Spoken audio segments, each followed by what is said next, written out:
Selamat pagi sahabat Infocom, kabar sekolah kembali hadir di sela-sela aktivitas Anda. Bersama saya Siti Afifah yang akan memberikan informasi terbaru dan teraktual.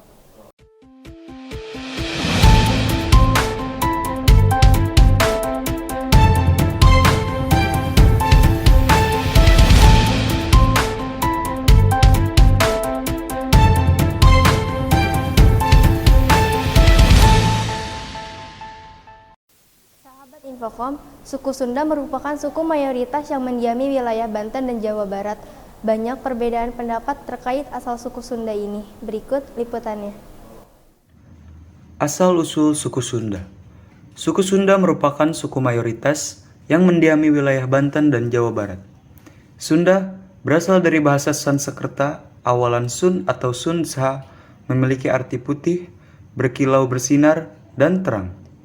Dalam bahasa Bali dan Jawa kuno, Sunda berarti suci, tak tercela, murni, tak bernoda atau bersih. Suku Sunda berasal dari keturunan Austronesia, ras Mongolit atau ras yang tersebar dari Taiwan hingga Hawaii yang berada di Taiwan. Kemudian, mereka beremigrasi melalui Kepulauan Filipina sampai tiba di Jawa sekitar 1500 sampai 1000 sebelum Masehi.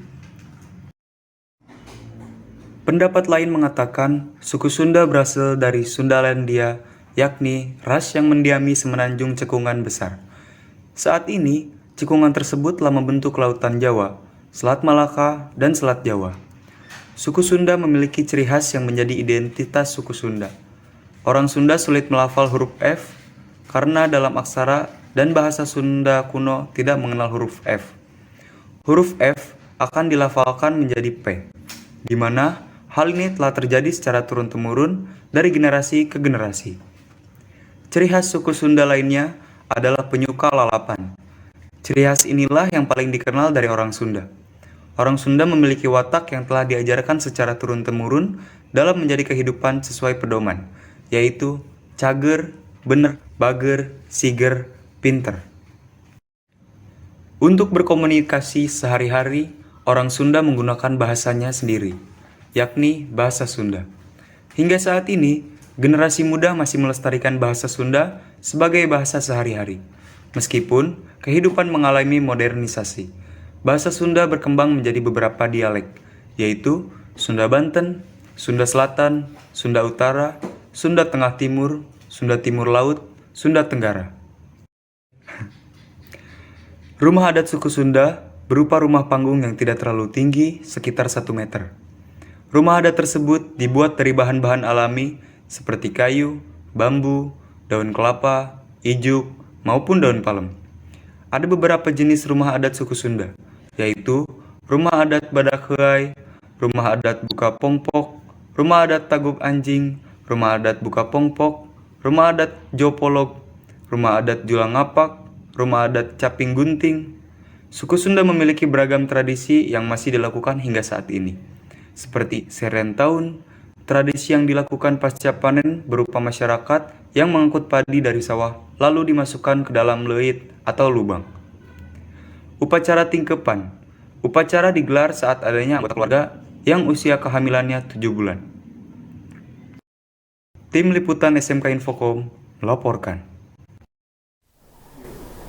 Sahabat Infocom, budidaya ikan lele merupakan suatu kegiatan memijah, mendeder, merawat, kemudian dijual. Catfish Point merupakan salah satu tempat pembudidayaan ikan di Kota Bogor yang cukup terkenal. Dalam pembudidayaannya, menggunakan teknik green water. Berikut liputannya. Budidaya ikan lele merupakan suatu kegiatan di mana orang memelihara ikan lele, yaitu memijah, mendeder, dan merawat yang kemudian untuk dijual. Ikan lele relatif mudah dibudidayakan di perairan iklim hangat, sehingga dapat menyuplai makanan yang murah bagi pasar setempat. Ikan lele dapat dibudidayakan di kolam tembok maupun di kolam terpal. Budidaya ikan lele sangat diminati para peternak karena pasarnya yang terus berkembang. Budidaya ikan lokal yang digemari masyarakat ini memiliki peluang usaha yang menjanjikan. Cara perawatannya yang dinilai mudah dan membuahkan hasil yang sangat menguntungkan. Inilah yang menjadi minat para pengusaha peternak ikan. Saya Denny, owner sekaligus pengelola di sini. Mulai tahun 2010 ya, udah sekitar 12 tahun lebih lah. Jadi kalau saya di sini itu pakai sistem yang namanya green water ya. Jadi tidak seperti yang teman-teman lihat kalau di televisi atau di media lainnya yang pakai obat-obatan, pakai aerasi. Jadi kalau saya ini memanfaatkan green water. Green water itu air yang berwarna hijau. Jadi airnya proses penggantian airnya itu kalau airnya sudah hijau pekat gitu. Jadi kalau ikan kan tiap hari kita kasih makan, nanti lama-lama kan airnya pasti jadi bau ya, jadi kotor lah gitu. Jadi cukup kita menggunakan penggantian air aja gitu. Jadi tanpa perlu ada obat-obatan tambahan, misalkan probiotik itu kita nggak pakai. Jadi sistem namanya green water. Ini sih kalau di sini itu paling yaitu yang pertama penggantian air rutin ya. Lalu ada juga sistem sortir ya. Ketika umur ikan 1 bulan, kalau lele kan harus sortir ya, kalau nggak kanibal. Jadi sortir itu proses pemisahan antara lele yang besar dengan yang kecil. Jadi yang besar dikelompokkan dengan yang besar, yang kecil sama yang kecil, supaya tidak terjadi kanibalisme. Nanti setelah sortir ya kita tunggu. Kalau udah waktunya panen tinggal dipanen. Kilonya variasi ya, tergantung kita jualnya. Kalau kita jual ke pasar tradisional itu harganya hanya 23.000. Tapi kalau kita ecer sendiri misalkan ada pembeli yang datang ke sini ya belinya eceran itu sekitar 26.000. Di sini itu ada 2 jenis ya. Sebenarnya sih 3 lele, nila merah sama nila hitam.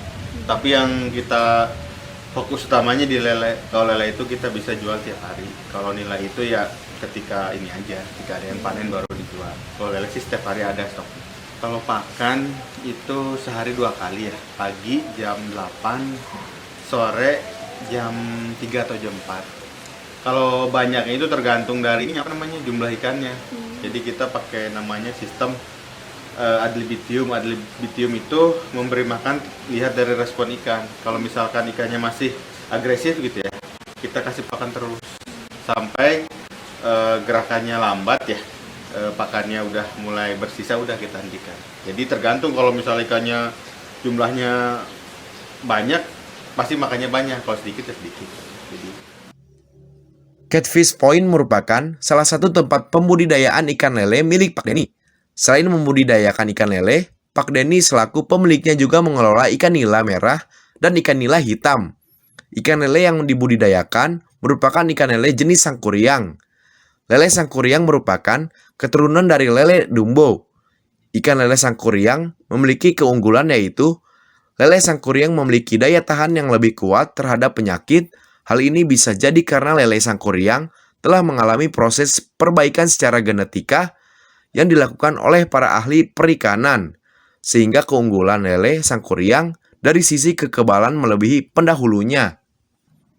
Dalam proses pembudidayaannya, Pak Denny menggunakan teknik green water atau air hijau. Pergantian air dilakukan jika air yang di kolam sudah berwarna hijau pekat, yang kemudian diganti dengan air yang baru. Adapun penyortiran ikan lele dipisahkan di kolam terpisah sesuai dengan usia dan ukurannya. Ikan-ikan yang sudah cukup usia untuk dipasarkan kemudian disortir dan ditimbang lalu kemudian dikirim ke pasar-pasar tradisional. Untuk pemberian pakan, Pak Denny bisa menghabiskan 3-4 ton pakan dalam sebulan untuk menghasilkan hasil panen yang menguntungkan. Saking banyaknya kolam, Pak Denny membudidayakan ikan lele yang jumlahnya ribuan hingga jutaan ikan lele. Catfish Point berlokasi di Jalan Raya Taman Pegelaran pada Suka, Kecamatan Ciomas, Kabupaten Bogor. Usaha ternak lele merupakan usaha yang menguntungkan karena perawatannya yang relatif mudah dan tidak mengeluarkan biaya yang besar, namun membuahkan hasil yang sangat menguntungkan. Dari Pagelaran Bogor, Tim Liputan melaporkan. Beralih ke informasi selanjutnya, sahabat Infocom, jika tadi kita membahas tentang budidaya ikan lele, sekarang ikan lele dapat dihidangkan menjadi beragam olahan masakan yang lezat. Berikut liputannya. Sahabat Infocom, mungkin ketika mendengar ikan lele kamu akan langsung teringat oleh masakan pecel lele. Hidangan lele goreng yang disajikan bersama sayur lalapan seperti daun kemangi, mentimun, dan kol, serta tak lupa dengan sambalnya, banyak dijajakan di pedagang kaki lima. Lele biasanya menjadi lauk makanan sehari-hari. Di Indonesia sendiri, sudah banyak orang yang berternak ikan lele. Harganya yang terjangkau dan mudah didapat membuat orang memilih ikan ini untuk dikonsumsi. Ikan lele merupakan jenis ikan tawar yang memiliki kandungan protein tinggi, rendah lemak, serta mengandung fosfor yang bagus untuk tubuh. Nah, buat kamu yang suka makan ikan lele, tentunya ingin selalu mencicipi olahan lele yang gak itu-itu aja. Ikan lele dapat dihidangkan menjadi beragam olahan masakan yang lezat dan tak hanya digoreng. Seperti mangut lele. Mangut lele merupakan menu khas dari daerah Mataraman dan Semarang Kendal. Sesuai dengan namanya, komposisi utamanya adalah lele goreng yang diberi bumbu mangut. Selanjutnya ada krengsengan lele. Krengsengan adalah masakan yang biasanya terbuat dari daging kambing yang dipotong kecil, yang diberi bumbu tumisan bawang merah, bawang putih, ketumbar, merica, pala, ditambah dengan kecap manis pada waktu memasak, sehingga tidak banyak berkuah dan berwarna coklat tua. Selanjutnya dari rica lele pedas, lele sambal kemangi, lele crispy, lele woku, dan nugget lele. Kandungan nutrisi ikan lele dan manfaatnya juga sangat melimpah. Ikan lele mengandung protein yang tinggi dengan kandungan lemak yang sangat rendah. Ini membuat ikan lele menjadi ikan yang sangat sehat untuk dikonsumsi. Selain itu, ikan lele mengandung asam lemak omega 3 dan omega 6 yang dibutuhkan oleh tubuh. Harganya yang murah dan dagingnya yang putih membuat lele jadi idola. Bahkan, lele juga salah satu ikan favorit anak rantau karena harganya yang sangat terjangkau. Dari SMK Infokom Kota Bogor, tim liputan melaporkan. Berita tadi sekaligus penutup perjumpaan kabar sekolah hari ini. Saya Siti Afifah bersama kru yang bertugas pamit undur diri. Terima kasih dan sampai jumpa.